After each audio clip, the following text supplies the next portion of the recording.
Hello అండి, నేను మీ సింధుని. అందరికీ నమస్కారం. Welcome back to our channel passion and fashion by Sindhu. ఇవాల్టి వీడియోలో ఆరోగ్యానికి ఎంతో మేలు చేసి డైజెషన్ సిస్టమ్ని బాగా ఇంప్రూవైజ్ చేసే వామాకులతో బజ్జీ రెసిపీని చూపిస్తున్నానండి. మీరు ఎప్పుడైనా వామాకు మొక్కను చూసారా? చూడలేదా? అయితే ఒకసారి ఇక్కడ ఒక లుక్ ఇచ్చేయండి. ఎంత ఫ్రెష్గా ఉందో కదా ఈ వామాకు మొక్క అనేది. సో ఈ మొక్క నుంచి ఇప్పుడు నేను కొన్ని ఆకులు అనేవి ప్లక్ చేసుకుని ఆ ఆకులతోనే బజ్జీలు ఎలా ప్రిపేర్ చేసుకోవాలో చూపిస్తున్నాను.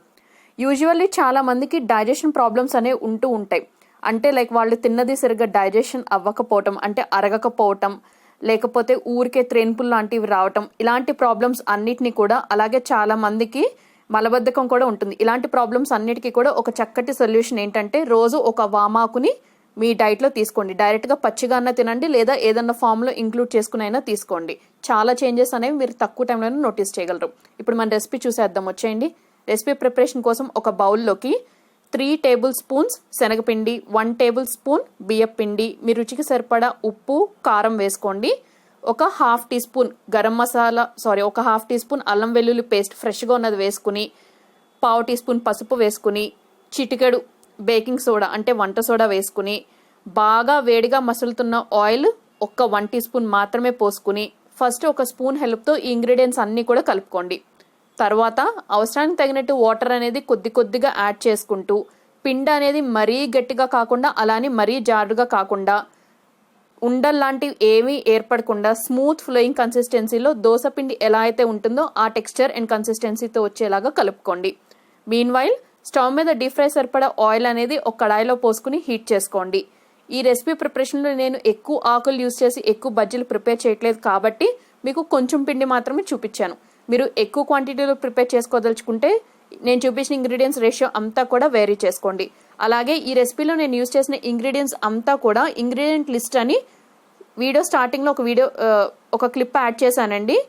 క్విక్ రిఫరెన్స్ కోసం ఆ క్లిప్ మీకు హెల్ప్ఫుల్ అవుతుందని అనుకుంటున్నాను. ఇప్పుడు బాగా వేడిగా ఉన్న ఆయిల్ని ఫ్లేమ్ని లోలోకి అడ్జస్ట్ చేసుకోండి. ఈ వామాకులు అనేవి బాగా శుభ్రంగా కడుక్కుని వాటి మీద ఏమాత్రం తేమ అనేది లేకుండా బాగా డ్రై చేసుకోండి. అంటే క్లాత్ పెట్టి కానీ లేదా ఒక టిష్యూ పేపర్ పెట్టి కానీ తుడిచేసేయండి.